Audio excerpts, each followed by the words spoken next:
Hello दोस्तों, आज हम आपको लेकर चल रहे हैं समय में पीछे इंग्लैंड के एक छोटे से गांव वुलपिट, जहां 800 साल पहले एक ऐसी घटना घटी जिसने पूरी दुनिया को हैरान कर दिया। एक ऐसी कहानी जिसे सुनकर आपके रोंगटे खड़े हो जाएंगे और आप सोचने पर मजबूर हो जाएंगे, क्या ये सच में हुआ था। बात है 12वीं सदी की, यानी लगभग 1100 के आसपास। सफॉल्क इंग्लैंड में एक छोटा सा गांव था वुलपिट। नाम से ही पता चलता है, वुल्फ पिट्स यानी भेड़ियों को पकड़ने के लिए बने गड्ढे।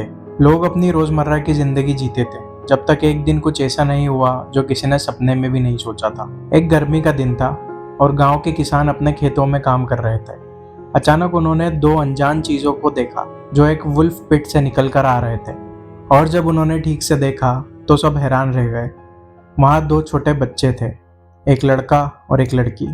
उनकी उम्र करीब 8 से 10 साल के बीच रही होगी, लेकिन सबसे अजीब बात थी उनकी त्वचा का रंग।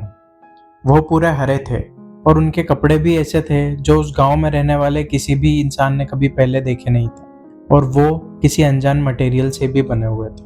जब गांव वाले उनके पास गए तो उन्होंने देखा कि वो बच्चे बिल्कुल घबराए हुए थे और कुछ ऐसी भाषा बोल रहे थे जो किसी को समझ नहीं आ रही थी। उनकी आंखों में डर था और वो बहुत रो रहे थे। किसानों ने उन्हें गांव ले जाकर खाना देने की कोशिश की, लेकिन उन्होंने कुछ नहीं खाया, सिर्फ हरी फलियां ही खा रहे थे, और वो भी बड़ी मुश्किल से। गांव के एक अच्छे इंसान रिचर्ड डे केन उन दोनों बच्चों को अपने घर ले गए। धीरे धीरे समय के साथ उन्होंने नॉर्मल खाना खाना शुरू किया और उनका हरा रंग भी कम होने लगा। कुछ ही हफ्तों में उनका रंग नॉर्मल इंसानों जैसे हो गया। लेकिन अफसोस, वो लड़का थोड़े समय बाद बीमार पड़ गया और उसकी मौत हो गई, पर उसकी बहन वो जिंदा रही। और जैसे जैसे वो वुलपिट के लोगों की भाषा सीखने लगी, उसने अपनी कहानी बतानी शुरू की। उस लड़की ने बताया कि वो और उसका भाई एक ऐसी जगह से आए हैं जहां सूरज कभी नहीं निकलता, एक ऐसी जगह जिसे वो सेंट मार्टिन्स लैंड कहती थी। वहां हमेशा शाम जैसा अंधेरा रहता था और सब कुछ हरा भरा था। वहां के लोग भी उन्हीं की तरह हरे थे। उसने बताया कि वो और उसका भाई अपने भेड़ों को चरा रहे थे जब उन्होंने एक तेज आवाज सुनी, और अगले ही पल उन्होंने खुद को उस वुल्फ पिट में पाया। उन्हें बिल्कुल समझ नहीं आया कि वो वहां कैसे पहुंचे, जैसे किसी टनल या वर्म होल से वो यहाँ आ गए हों। उस लड़की का नाम एग्निस बताया गया।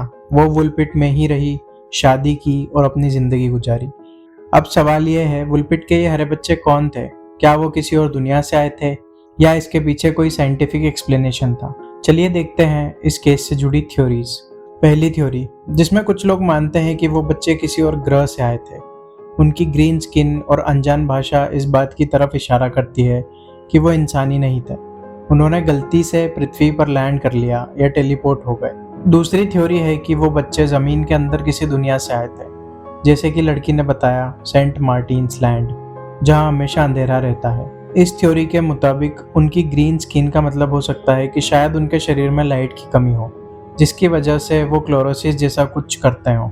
तीसरी थ्योरी, कुछ साइंटिस्ट मानते हैं कि ये कोई मेडिकल कंडीशन थी।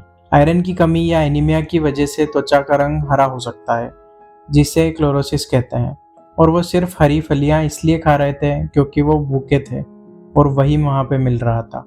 उनकी अनजान भाषा इसलिए थी क्योंकि वो किसी दूसरे गांव से थे जो वुलपिट से अलग थलग था। चौथी थ्योरी, ये थ्योरी ये है कि वो बच्चे एक दूसरे गांव के थे। हो सकता है उनका गांव किसी टनल या अंडरग्राउंड केव सिस्टम के थ्रू वुलपिट से जुड़ा हो। जब वो उस टनल में खो गए तो अंधेरे और भूख की वजह से उनका रंग हरा हो गया। जब वो बाहर निकले तो उन्हें लगा कि वो किसी और दुनिया में आ गए हैं। वुलपिट के हरे बच्चों की कहानी आज भी एक अनसुलझा रहस्य है। क्या ये सच में हुआ था या ये सिर्फ एक पुरानी कहानी है जो समय के साथ बदलती रही? इस घटना का जिक्र उस समय के कई इतिहासकारों ने किया है, जैसे विलियम ऑफ न्यूबर्ग और राल्फ ऑफ कोगलशॉल। इसलिए इसमें कुछ तो सच्चाई जरूर है। क्या वो एलियंस थे? क्या वो अंडरग्राउंड ड्वेलर्स थे या सिर्फ खोए हुए बच्चे? इसका जवाब शायद हमें कभी ना मिले, लेकिन वुलपिट के हरे बच्चों की कहानी हमें हमेशा ये याद दिलाती रहेगी कि हमारी दुनिया में अब भी कितने राज छिपे हुए हैं। आपका क्या ख्याल है? आपको कौन सी थ्योरी सबसे ज़्यादा सच्ची लगती है? हमें कमेंट करके बताएं। अगर आपको ये वीडियो पसंद आया है तो इसे लाइक करें और अपने दोस्तों और फैमिली के साथ शेयर करें। मिलते हैं अगले वीडियो में, तब तक के लिए गुड बाय।